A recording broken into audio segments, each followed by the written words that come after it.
Hello, my miraculous friend, and welcome to another episode of Magnify Your Miracles podcast. I'm Reverend Frances Faden, and I'm so grateful that we get to spend this time together helping you magnify your miracles. Today, I'm going to be talking about a topic that people often ask me about, which is how are prayers answered? Are all prayers answered? Like, how does this actually work? And I'm going to tell you my experience on this topic of what I know, what I've seen, what Mother Mary has revealed to me, what I know about how the universe works and how prayers are actually answered.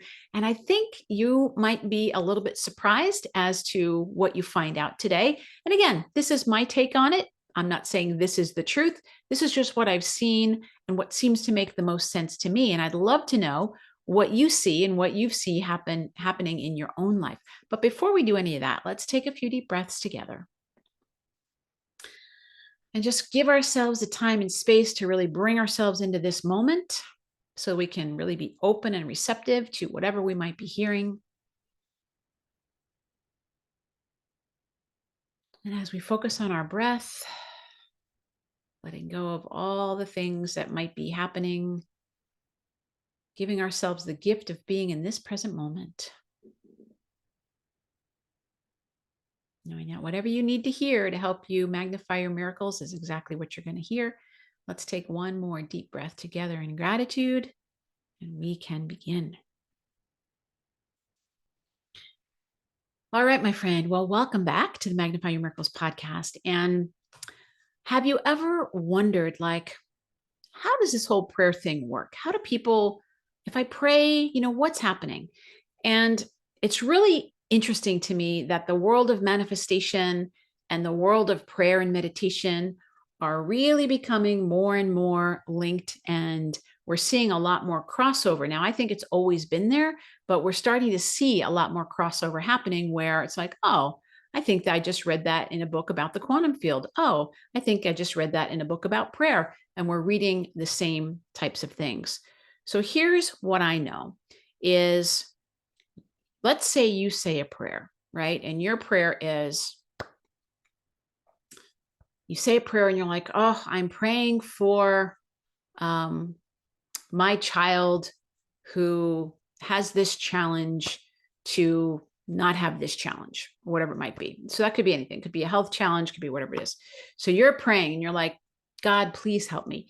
That prayer, your prayer, goes out into what I call the field of unconditional love, what some people might call the unified field, right?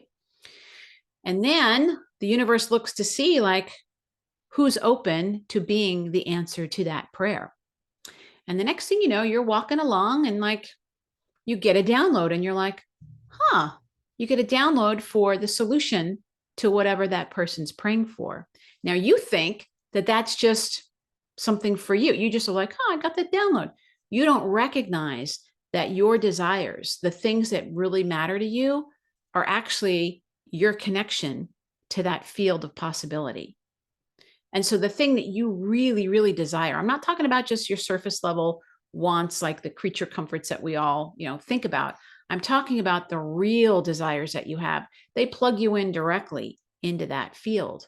And I believe that the universe is always looking for, like, who is going to respond to that prayer. So the answer of, like, how are prayers actually answered, they're really answered through us, through each other. We belong in this like web, in this network. I've read so many books on spirituality and stories where I remember this one story of a man who was in India. I don't remember if he was on pilgrimage or what it was, but he was going through some really challenging time. And this yogi like found him in this village and came in and said, I'm looking for so-and-so. And they said, oh, he's over there in this house. He knocks on the door and he's like, and the man's startled and he's like, can I help you? And the yogi comes in and he's like, I'm here to tell you this, and gives him the answer to whatever that prayer might be.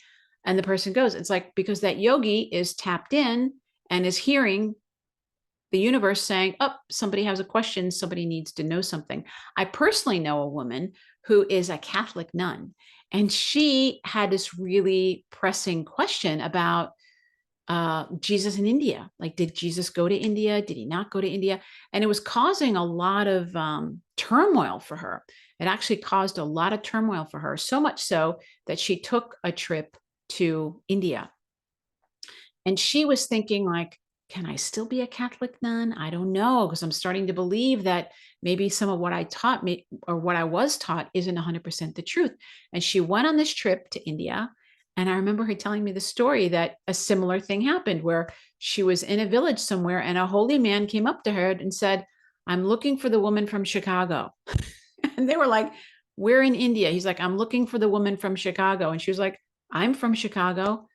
And he came right up to her and he said, I'm here to tell you that the things that you're reading about Jesus is true and there's no conflict. There's no conflict. And she was like, oh, and she was able to relax about it because he was tapped in, right?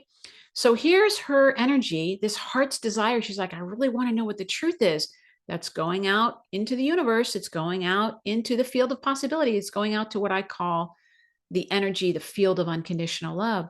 That desire is looking for a way to be fulfilled. And it gets fulfilled through us. Now, as the people who are praying the prayer, our job is to be as open and receptive as we can be. That's the most important thing. Like when you pray, and this is why I teach a whole course on praying. When you pray, a big piece of prayer is receptivity. You don't just pray and then forget about it. You want to be actively open and receptive to what that answer is, to have a sense of expectation. When you expect your prayers to be answered, when you expect to receive a response, you will receive a response. We can't be too attached to how it's going to come. But if we let ourselves just be open to it, we will always get an answer. But very often, that answer is going to come through somebody. So this is why I wanted to say to you, whatever your heart's desire is, it's so important for the functioning of the universe that you answer that prayer. You saying yes to whatever your heart's desire is opening space in the universe for something to come through that needs to come through. So you might think like, oh, my heart's desire, you might belittle it and say, oh, it's really silly. When I was a little girl, I wanted to dance, but now, it's too old for me to dance. It's kind of a silly dream. But in the meantime, it's still really alive in your heart. And if you said yes to that, you don't know what would happen if you start dancing. You might start dancing and find your dream partner. You might start dancing and discover something that nobody else knows about. So it's really important for you to say yes to your desires because that is how prayers are actually answered. So let's say you're a writer and you're like, I'm writing this book. I have a story. Maybe it's a fiction book. And your voice is going to tell you like, oh, does it really matter whether I finish that book? But what you don't know is that there are people all over the world who need to hear that story. Even if it's not billions of people, there might be millions of people or thousands of people. They need to hear that story. You wouldn't have the desire to write that story if there weren't people for whom that story is an answered prayer. I really want you to get this in your mind, okay? It's important for you to get this in your heart as well. You wouldn't have a desire to do something or to be something if that was not also an answered prayer. See, I believe because we're all connected, there's only really one of us here. It was one big soul, and we're in this big soul family. We have all these different manifestations, but we're really in this energy of oneness. And it's not possible for you to have a desire without the ability to fulfill it. That's one thing that I've been talking about. It's like it's not possible for you to have a desire without the ability to realize that desire, because if it was, it would just be mean. And I don't think the divine is mean. I just don't think so. But the other piece of it is it's not possible for you to have a desire that is not somehow the answer to somebody else's prayer. That's how prayers get answered. 100%. That's how prayers get answered. So right now, there's a little boy or a little girl somewhere that's dreaming of becoming a brain surgeon. That was not me when I was a kid. I was not dreaming of becoming a brain surgeon. But there's a little boy, a little girl somewhere right now that's dreaming of becoming a brain surgeon. And they're wanting to be that because somebody is going to need them at some point. It may not be today, but at some point, somebody is going to need that energy. Somebody is going to need them to be doing whatever it is that they're going to be doing. They might discover something, absolutely, but they also might be there right when something needs to happen. They might be in a village or in a town or somewhere where somebody is going to have a crisis. Maybe a child is going to be in an accident, is going to need brain surgery. We don't know. But that desire is the answer to a prayer. So Mother Mary is really wanting me to emphasize this to you because we can talk ourselves out of our dreams all the time. But prayers are answered when we say yes to our deep heart's desires, when we say yes to the thing that's on our heart to do. Your mind is going to talk you out of it. It's going to tell you, oh, that's not practical. Oh, that's silly. Oh, I'm too young. I'm too old.